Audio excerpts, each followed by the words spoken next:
Jamani, Rita ameupoa bonge la baba. Unaambiwa tajiri kutoka Mpanda huko.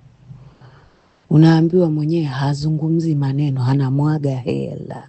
Rita mnaumjua nyinyi, sio Rita wa sasa hivi. Mashallah. Jamani, Rita ameupoa bonge la baba. Unaambiwa tajiri kutoka Mpanda huko. Na unaambiwa huyu tajiri anajihusisha na mambo ya madini, mambo ya kuuza vipodozi, mambo ya kumbi za starehe. Yaani ni multi-billionaire. Nakwambia aongei na Rita kwa maneno, anaongea na Rita kwa vitendo. Ukisikia tia hela, tia hela. Mama sasampa. We sasampa. Sikwambie mtu, pesa ndio sabuni ya roho. Wacha nimtafute Rita, nimtafute na huyu Mawenzi, waniambie wana mikakati gani. Inatumika kwa sasa. Tafadhali jaribu tena baadaye. Sijui anaongea na Rita huyu. Halo, bilionea Mawenzi. Tajiri, naambiwa unamiliki Rita asubuhi mpaka asubuhi tena. Hongera. Rita ndo nani?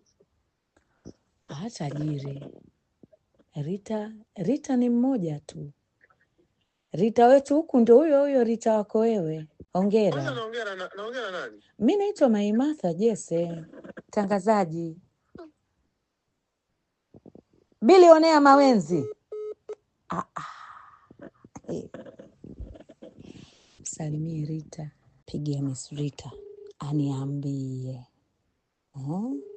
kwa upande wake.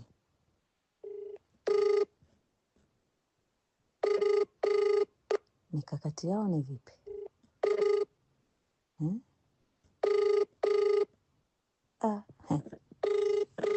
Rita ana hela ndefu jamani. Ukute uko aliko ananunua nyumba. Kwa sasa Rita hataki hata kupokea namba yangu. Jamani, Rita, wenda nitakupa ushauri. Ununue nyumba maeneo gani? Najua una hela sasa hivi. Usije ukachagua nyumba maeneo yenye maji. Mvua ikinyesha nyumba inajaa maji. Na alivyo mzuri. Pesa inampendeza mtu bwana. Kila mtu akiona pesa lazima apendeze.